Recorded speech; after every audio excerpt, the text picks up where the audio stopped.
সবিতা রায় বিশ্বাসের 22শে শ্রাবণ। বিশ্বকবি তুমি রবীন্দ্রনাথ, কারো একার নও, তবু কেন যে মনে হয় তুমি শুধু আমার। সেই যখন কথা ফুটেছে মুখে একটি দুটি, মাসির কাছে শুনেছিলাম তোমার দুষ্টু কবিতাটা। তারপরে লুকোচুরি, জন্মকথা, বীরপুরুষ, লাঠি উঁচিয়ে বলেছি হেঁকে, দাঁড়া খবরদার, এক পা কাছে আসিস যদি আর, এই চেয়ে দেখ আমার তলোয়ার, টুকরো করে দেব তোদের সেরে। তখন ছেলেবেলা।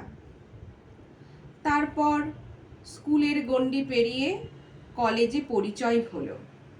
কৃষ্ণকলির সাথে এক গায়ে কবিতাটা করে পেয়েছিলাম পুরস্কার।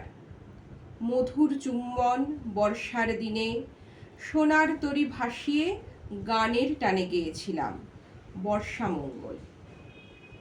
এখন দিনান্ত।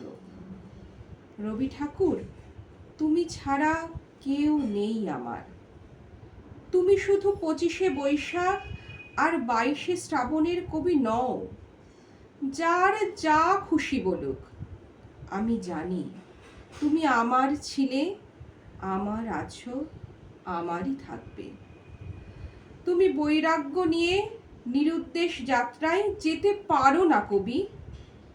আমার জীবন দেবতা তুমি, তোমাকে কিছুতে দেব না বিদায়। নমস্কার।